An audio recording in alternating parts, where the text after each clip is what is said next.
and all of them appear to confirm the existence of a vast and menacing problem, a problem that only appears to affect women. But what is it? What is domestic violence? If you think that it means a man, woman or child being beaten up, punched or kicked, then you're mistaken. Domestic violence as presented in the media is actually something very different. It's defined as a wide array of behaviours, most of which are not actually violent at all. From the publicly funded domestic violence project working at the Royal Holloway College, here are some examples of domestic violence, what they count. Refusing to have sex with her as an act of domestic violence, denying her sexuality, mocking or humiliating her, watching her at home or work. I'm not making these up. Sending her unwanted gifts, telling her children things she doesn't want them to know. These are all acts of domestic violence, according to our government. Swearing at her, insulting her, criticising her appearance, criticising her well, it just goes on and on. This is the abuse industry growing, trying to bring as many forms of normal behaviour as possible under the category of domestic violence. I think it's been trivialised down to whether slapping, kicking, punching and all the rest of it.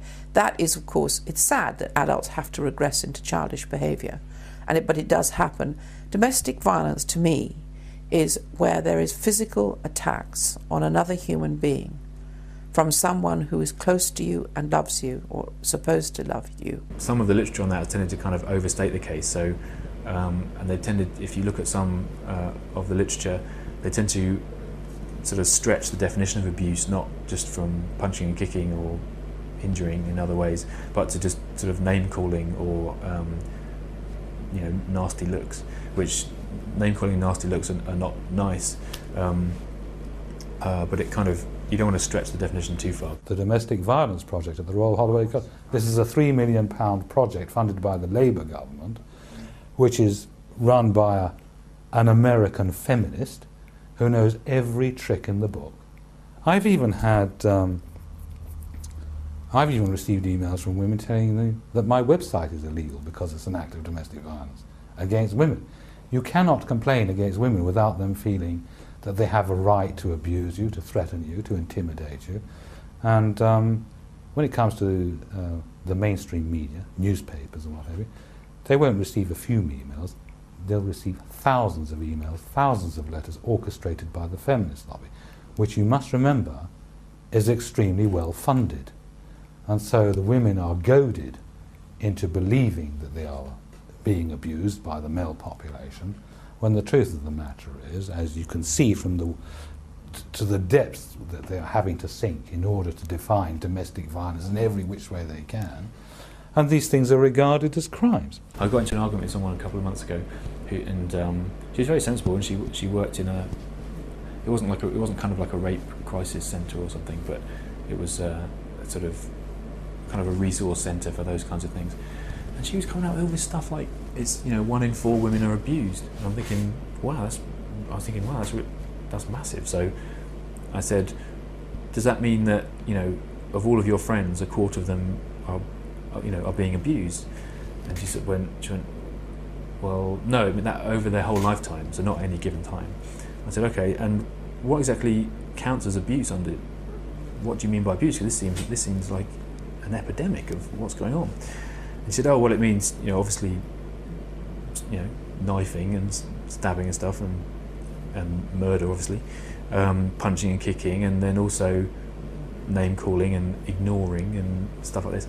So what it actually boiled down to was that over that whole spread of things, it meant that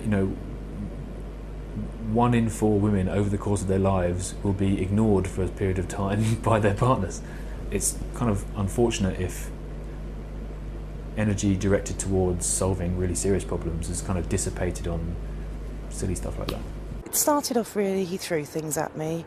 I'd get drinks poured over my head, rubbish bin, he'd quite often do that sort of thing, just tip the rubbish over my head if I was sitting down. Pouring rubbish over a woman's head is not domestic violence. It sounds more like some sort of personality disorder to me. And did he really do this for no reason? It'd be interesting to have the lovely Bryony on film to ask her what part she played in events. But women are never asked to do that. When questioned, 47% of women living in London say they'd leave their partner straight away if he hit her. In reality, it takes an average of 35 beatings before they actually report the violence. Despite this reporter's misuse of the word beatings, this doesn't mean 35 punches or 35 slaps or 35 of any other kind of physical assault. As we've seen, it could mean anything. It's even extended to include financial domestic violence. This means wherever a man refuses to give money to a woman, for whatever reason, he's classed as abusive. I wonder, if I beat her at chess, is that intellectual domestic violence? If I beat her on PlayStation, is that video game domestic violence?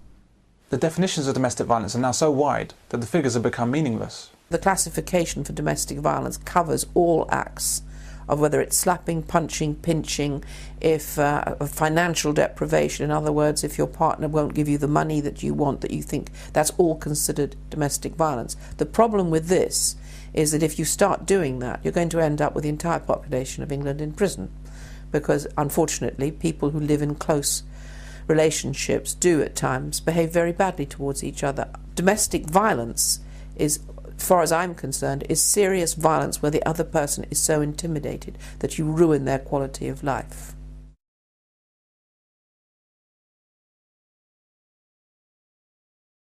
Psychological violence encompasses various tactics to undermine a woman's self-confidence, such as yelling, insults, contempt, threats, or deprivation of emotional care.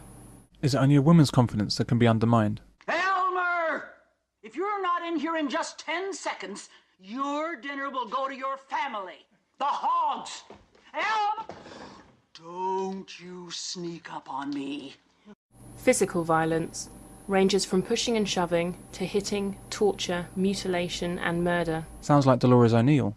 She stabbed her husband 21 times and then smashed his head to a pulp with 26 blows from a hammer. He was asleep when she struck.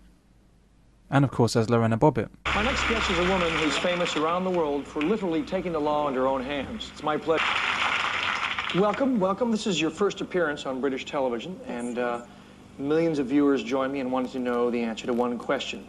Cut any good dicks lately? Have you ever seen or heard of a man mutilating a vagina? And if you have, would you expect to see him laughing about it on a talk show?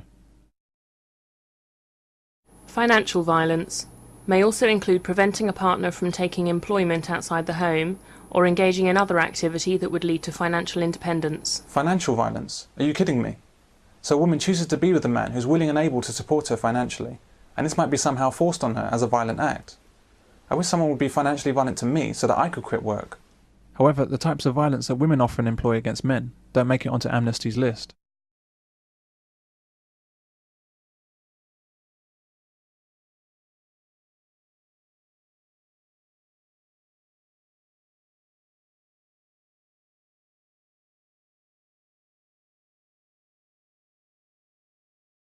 But in your mind, when you think about domestic violence, what is it that goes through your mind? What do you think about? Well, you always think the guy hitting the girl, don't you? Is that because of maybe what you hear on the news and Trisha and things like that? Yeah, exactly. The coverage it gets, basically, isn't it? Women successfully use the belief that domestic violence against women is commonplace in divorce and custody cases, where the mere accusation of domestic violence gives them an advantage. It's very easy for a woman to prevent a father from raising his child, and the quickest and easiest way to do this is to utter 2 magic words. Domestic violence, you must hear it all the time to stop dads from seeing their kids. Well, that's not the only sort of allegation. What about sexual abuse? It's very easy for the mother to say, and very difficult for the father to disprove. Once domestic violence brought into it, that's the most brought up accusation by women, domestic violence.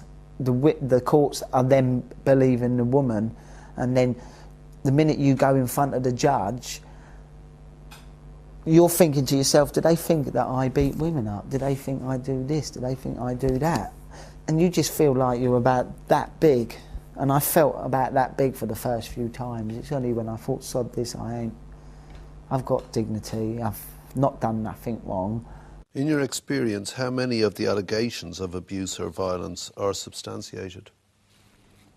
Well, I think that's a very difficult question. I would think probably not a lot. Women's Aid was sat there for one reason and one reason only, and that was to make sure that after divorce or separation, wherever humanly possible, those fathers did not see their children again. That was their single overriding objective. And if they could use domestic abuse as the reason for it, let's use it. What you need to realise is that when you've finally achieved your objective, a legal presumption of contact, I said, your next roadblock, I said, is going to be domestic violence. I said, and that's why we're working on it now.